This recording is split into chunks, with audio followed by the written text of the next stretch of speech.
இந்த சூரிய சக்தியை உங்கள் வீட்டுக்கு அமைக்கும்போது, குறிப்பாக அதிகமாக செலவு செய்யக்கூடிய வீடுகள், "சார் நான் வந்து கரண்ட்டு பில்லே ரூ. 200 தான் வருது. கரண்ட்டு பில்லே ரூ. 500 தான் வருது." தயவுசெய்து இந்த சோலாரை பத்தி நீங்க யோசிக்காதீங்க. ஏன்னா எல்லா பேரும் தான் வீடியோ பார்க்குறோம். அதனால இந்த ரூ. 1000க்கு உள்ள சோலார் உங்களுக்கு பில்லு வந்துக்கிட்டு இருக்கு. கரண்ட் பில்லு 2 மாசத்துக்கு ஒருக்கயே ரூ.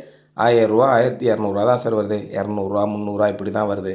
அந்த மாரி கரண்ட் பில்லு கம்மியா வர்றவங்களுக்கு இந்த முதலீடு வந்து ரொம்ப அதிகமான முதலீடா இருக்கும். அத திரும்ப எடுக்கக்கூடிய காலகட்டம் வந்து ரொம்ப அதிகமா இருக்கும். இதுவே நீங்க, "சார் என் வீட்ல நான் வந்து ஒரு எலக்ட்ரிக் கார் வாங்க போறேன். என்கிட்ட 2 எலக்ட்ரிக் பைக் இருக்கு. அதுக்கு சார்ஜ் போடணும். இண்டக்ஷன் ஸ்டவ் இருக்கு. அதுக்கு சார்ஜ் போடணும். ஒரு ஏசி இருக்கு, 2 ஏசி இருக்கு." இந்த மாரி ஏசி உள்ள குடும்பங்கள், எலக்ட்ரிக் பைக் உள்ள குடும்பங்கள் மட்டும் நீங்க சோலார கன்சிடர் பண்ணுங்க. அப்போ உங்களுக்கு கரண்ட் பில் எவ்வளோ வரும்னா, ஒரு ரூ. 2500 ரூ. 4000 ரூ. 6000 8000 10000. இன்னைக்கெல்லாம் பார்த்தீங்கன்னா, ஒரு கஸ்டமருக்கு 79 கிலோவாட் கார் உள்ள ஒரு வீட்டுக்கு நாங்க பேசுறோம். அப்போ 10 கிலோவாட் அவங்களுக்கு தேவைப்படுது. ஸோ அவங்களுக்கு என்னன்னா, இந்த லைஃப் டைமுக்கு காருக்கு பெட்ரோலும் தேவையில்ல, மின்சார கட்டணத்தையும் கட்ட வேண்டியதில்ல. எல்லாத்தையும் சோலார்லயே நம்ம சார்ஜ் பண்ணிக்கலாம். அந்த ஒரு அற்புதமான ஒரு திட்டம் தான் இந்த திட்டம். அதனால எல்லா வீட்டுக்காரங்களுமே இப்போ சோலார் போடுறதுக்கு மிக வேகமா முன்னேறி வராங்க. அதே மாரி உங்க கையில குறைந்தபட்ச தொகை, அதாவது இந்த திட்டத்தின் அப்ளிகேஷன் ப்ராசஸ் ஸ்டார்ட் பண்றதுக்காக மினிமமா ஒரு ரூ.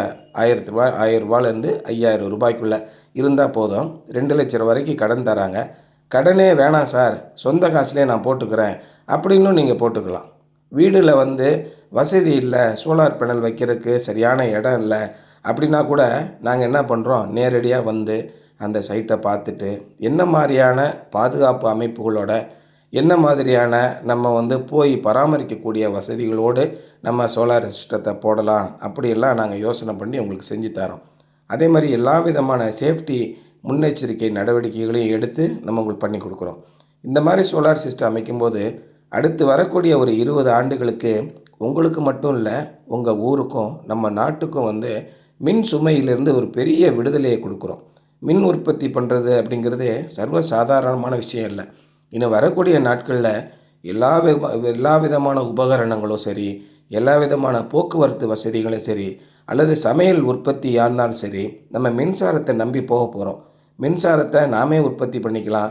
நாளைக்கு போர் வந்தா கூட கேஸ் வரல அப்படின்னு நீங்க கவலைக்கு போ வேண்டியதில்ல.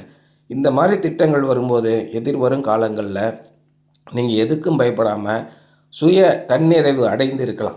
எல்லா விதமான வசதிகளும் நமக்கு வந்துரும். அதனால சோலார் போடுறத பத்தி நீங்க தயவு செய்து யோசிச்சு பாருங்க.